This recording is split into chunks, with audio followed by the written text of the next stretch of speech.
আমাদের প্রকৃত অর্থেই আজকে একটি গৌরবের দিন। বহু মানুষের রক্তের ঋণ জাতির প্রতি, আমরা সেই ঋণ স্বীকার করছি এবং ঢাকা বিশ্ববিদ্যালয়ের যে অগ্রণী ভূমিকা, বিশেষ করে আমাদের নারী শিক্ষার্থীদের, সেটি বিনম্র চিত্তে আমরা স্মরণ করছি এবং আমাদের সাথে সেদিন যারা যোগ দিয়েছিলেন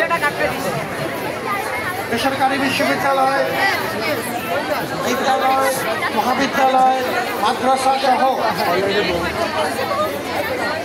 শিক্ষার্থীরা যে পর্যায় থেকে এসে আমাদের সাথে যোগ দিয়েছিলেন, তাদেরকেও আজকের এই মহেন্দ্রক্ষণে তোমাদের সবার পক্ষ থেকে, ঢাকা বিশ্ববিদ্যালয় পরিবারের পক্ষ থেকে স্মরণ করছি, তাদের অবদান স্বীকার করছি এবং ছাত্র জনতার এই নতুন সুযোগ আমাদের সামনে তৈরি করে দিয়েছে। সেটি আমাদের জাতীয় পর্যায় থেকে এই পবিত্র আমানত যেন আমরা রক্ষা করতে পারি, তার জন্য আমরা অঙ্গীকারবদ্ধ থাকছি। অত্যন্ত আনন্দের সাথে এবং তোমাদের সবার পক্ষ থেকে ঢাকা বিশ্ববিদ্যালয়ের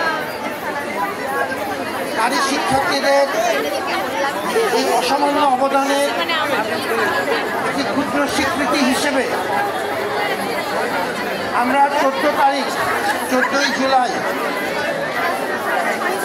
ঢাকা বিশ্ববিদ্যালয় নারী শিক্ষার্থী দিবস হিসাবে পালন করব এবং এটি ঢাকা বিশ্ববিদ্যালয়ের নিয়মিত ক্যালেন্ডারে অন্তর্ভুক্ত হবে।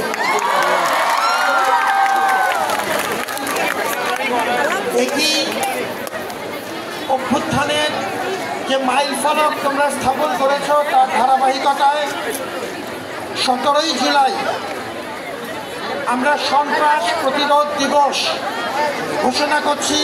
17 জুলাই এবং সেটিও ঢাকা বিশ্ববিদ্যালয়ের নিয়মিত ক্যালেন্ডার অন্তর্ভুক্ত হবে।